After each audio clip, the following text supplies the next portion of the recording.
Hi guys, welcome to another movie crew review. Today we are talking Crime 101.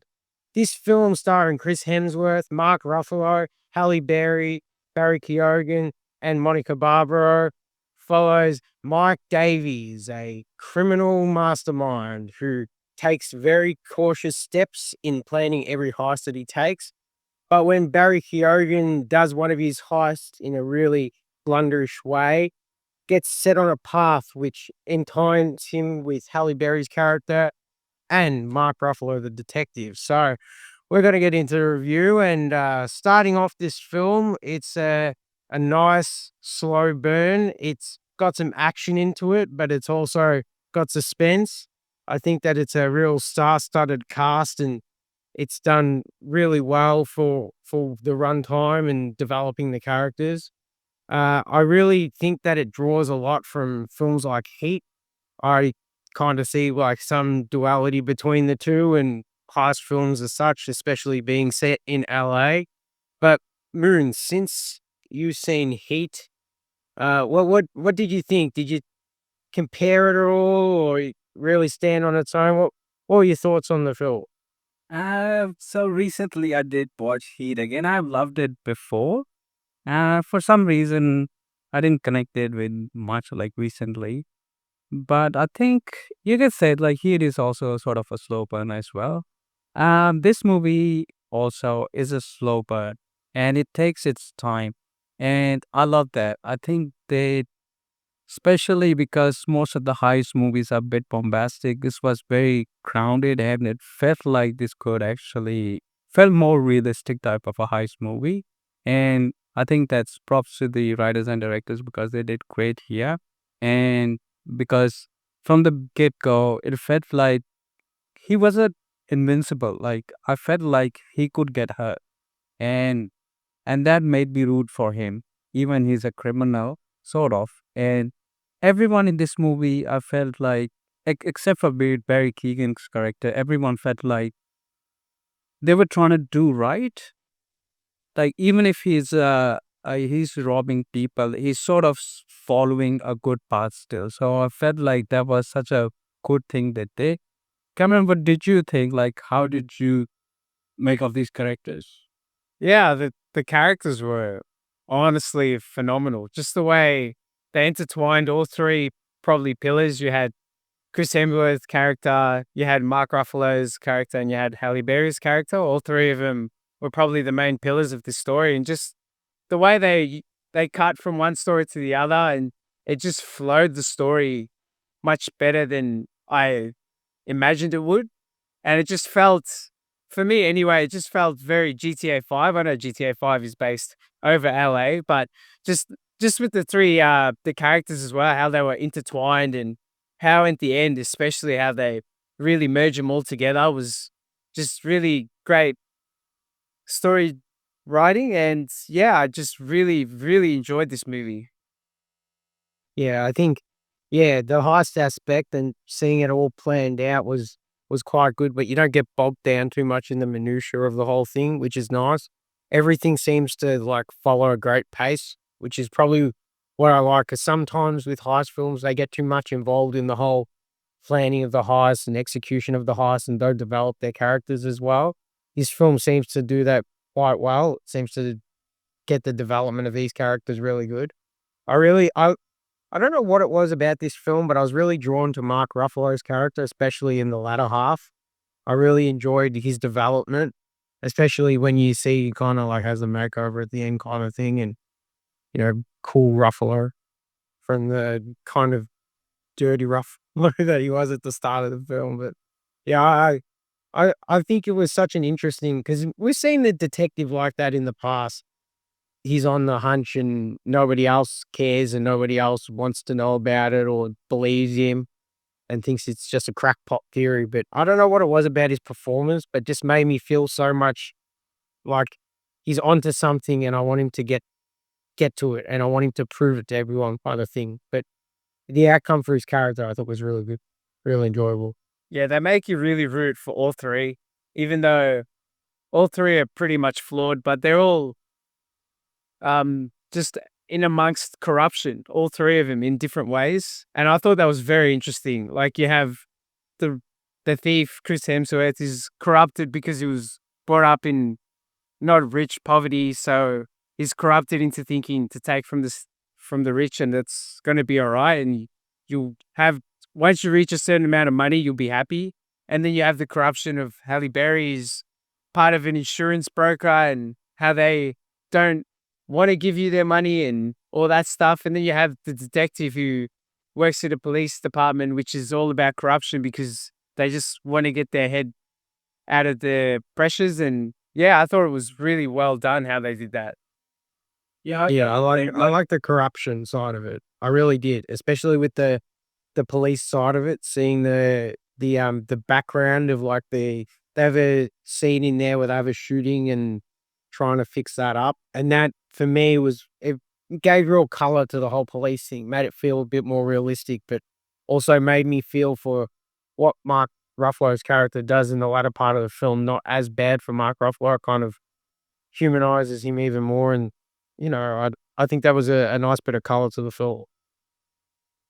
Yeah, they did like even the thief. I think he wanted to like didn't want to hurt anyone, so that adds to so much like humanity to him. Like Halle Berry, Mark Ruffalo, like you guys said, they are all surrounded by corruption, and they still want to do things like by the book. But as the movie progresses, they sort of want to break free from that, but they do in a manner which I still care about them. And Chris Hemsworth, man, always seen him. Like I think I've always seen Thor movies, and I didn't like those movies at all. So, but here he was really, really good. Like he was stern and always very serious. Like I wanted to root for him. He was so good at what did, and like I expect greatness from Mark Ruffalo and Harry Berry, but I didn't know what to expect from Chris Hemsworth. And Barry Keegan is just, he's always that bit cuckoo, and he played the same role. And I think that's his own shtick, man. Yeah, Barry's character was the perfect counterpart to Chris. It was just works so well. Like he is everything Chris Hemsworth isn't in the terms of how he wants to do heists and why he's doing it. Like Barry's character, it's all about his father living up to that reputation, which we don't know much about, but we don't need to. And just the way he's, like John said at the start, he's very bombastic. He doesn't think about how he's going to do it, or he doesn't really care. And so he just goes in. Whereas Chris, his character just dwells right down to the bare bones and really doesn't want to hurt anyone, just wants to get the cash and that's it. And so he does all these careful planning and step by step. And yeah, it was just the perfect counterpart for me.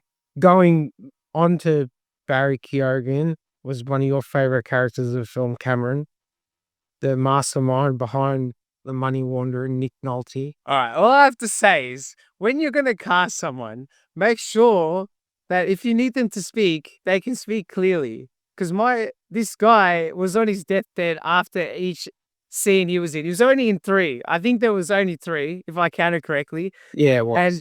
And at end of scene, I looked at him and he looked like he was going to pass away because he put so much effort into saying what he was going to say, which it's not his fault. He got casted, and I don't think they should have. There's plenty of older actors out there that could have looked the same, but actually could have performed better, because it really did pull me out because I didn't know whether to laugh or be frustrated because he's integral to the story because he's that middle pillar between Barry's character and Chris's character. So just that little stump for me is major. So I just don't understand the thought behind it. That's my gripe if I will ever have one about this near perfect movie.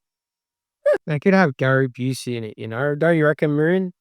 Gary Busey is old team. Doing Gary Beach, that could have been perfect movie. But Could you imagine Gary Busey and Nick Nolte? That would be just like the perfect buddy comedy film now. Dude, make that film. Oh, hell no. I can't say anything bad about Nick Nolte. I'm sorry, but yeah, if I felt like we were talking afterwards, I felt like the scene from Hot Fuzz that the guy we can't understand and pretty much. But I do have a problem with this movie. I think the love interest, I don't know. It didn't resonate with me. I think I sort of got, I was more interested in the other aspects. So I was like, can we get to that part? Because it was sort of, I felt like at that, like when the love interest came in, I felt like the movie was dragging a bit, but it did humanize his character like at the end. So I see why it's there, but it just felt like we could have maybe found some other way. To be honest with you, that reminded me of Heat. You know, Robert De Niro, how he has a relationship with the girl. It kind of reminds me of that because even like the apartment, similar kind of thing. Yeah, very empty, stage, desolate, which reminds me exactly of Robert De Niro's apartment from Heat on the beach. And that's at the end of I thought they were gonna do like the Heat again, where it's like, go for the girl kind of thing. I love how the ending of this film happened. Again, feels so realistic, not so Hollywood, I would say. There is a little bit of Hollywoodness to it, but I mean, you gotta have that. You can't have like perfect realism, but I would say it's a perfect balance between a Hollywood ending and a realistic ending, in my opinion. It's just everything, especially Chris Hemsworth's ending in this film. I really, really like the way that he dipped out and how he ended with Mark Ruffalo and how Halle Berry gets her ending and things like that. I liked Halle Berry's character actually. We haven't really talked much about her, but yeah, she's really interesting and she kind of ties it all together in this like magnolia coming together of cast people. It's just she's like the linchpin in this whole thing. Like she links everybody together, which is really good. Yeah. But I thought the love interest was very integral for me anyway, because they just painted Chris Hemsworth's character so much more clearly and why he's doing things you wouldn't really understand otherwise. Like you wouldn't get the point across. Like maybe you could say he come from poverty, but it wouldn't like we says humanizes him in the sense, but he's not a very good people's person. So I like that they really delve deep into that part as well, and the reason why he's stealing and the end goal, and then by the end of it, he realizes that that's not what he wants. Which so for me, the love interest was integral for me, and I did really enjoy it actually, as opposed to Min. I understand why you enjoy, but I felt like at that point when she was introduced, I felt like it was dragging a bit because she comes in and sort of disappears. And like later half, she's not even there. And suddenly at the end, she comes again. So it felt like there was some sort of disconnect. So Yeah, I think without it, because we pretty early on we humanized Mark Ruffalo's character and what's happening in his life. And Halle Berry, we kind of get to an understanding. But with Chris Hemsworth's character, there's nothing really, I'd say, going wrong in his life or anything that humanizes him. He kind of just comes across as like the killer, very perfect, precise. Everything goes to plan. And when it doesn't, still makes a way around it. So I think I really needed something. And that's what Monica Barbaro did for me in terms of humanizing him and getting it to, make him a character that I'm going to try and root for and seeing some development in his character as well. yeah. But just to touch on the tension throughout this movie, every sort of heist, and it really starts off with a bang. Well, it takes like 2 minutes, and then it goes into the heist, and Yeah. the tension straight away was built. The music behind it was all well done, and especially the final scene before the ending, that final heist, that was really good. I really enjoyed how they set the tone and the backing, and it was just all meld together so perfectly. It does. It works really nice. I love because for the whole film, it's like cat and mouse chase with Chris Hemsworth and Mark Ruffalo. And we get to that point where they interact, and it's so reminiscent of that Heat conversation. I keep coming back to this film because a lot of it is, direct references, and they're driving in the car together and they're kind of inferring things. And that is very much that Robert De Niro, Al Pacino scene from Heat, where they're at the cafe talking and they each know what they're talking about, but at the same time they don't. And so I really enjoyed that part of the scene, but the whole thing, like at the Beverly Wilshire Hotel, that whole set piece, how everything goes down, what happens, and that was for me, it's such a simplistic heist in the sense of it's not like bombastic with all these, going through like zip lines and things like that. They're very down to earth. It feels like it could be done for real, kind of a heist. But at the same time, the tension, the way that it's shot and the way that the characters interact, the tension is what gives it so much suspense and makes you feel like you it's life and death. Yeah, I would feel the same. Like the tension throughout the movie was tremendous, and yeah, the heist, they felt real. Like they didn't feel like Ocean's 11, like over the top. Like this could actually happen, and they were very simple as well. Like it wasn't like very complicated stuff. So I really liked it. Yeah, and especially because 'cause they're all during the daytime, it's not something a heist movie generally goes for. It's always the night or very sneaky undercover, whereas this is just like bang, bang, bang, and it just so well together and just was really good. And not only that, it's like it's all based off this in the 101 freeway, like doing all the jobs there. So it's right in the middle of all the happenings and like it's in busy places. It's not like, it's a heist where he's trying to do it like in a quiet place. But the planning, there was one scene actually that I really liked in this film. It was where he meets the guy and gets the website to get all the details about Halle Berry's character. I thought, because of how all the steps to like find it, it's so clever. And like, there it comes back at the end with the Mark Ruffalo. But yeah, I thought that was such a cool, like, do this, do this, do this, do this, and then you'll get what you need. I thought that was pretty cool. I thought something else. The Halle Berry might ZNX. I was when they were scrolling, I thought, oh, her name might be this.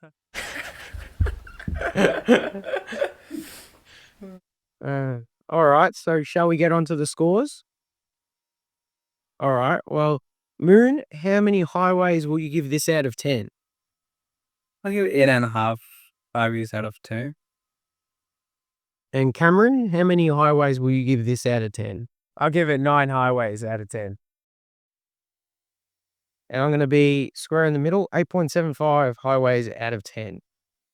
All right, guys, thanks for watching. Don't forget to like, subscribe, comment. Check our channel for upcoming videos. And make sure you subscribe to our socials and YouTube. Catch us on the next one. Ciao.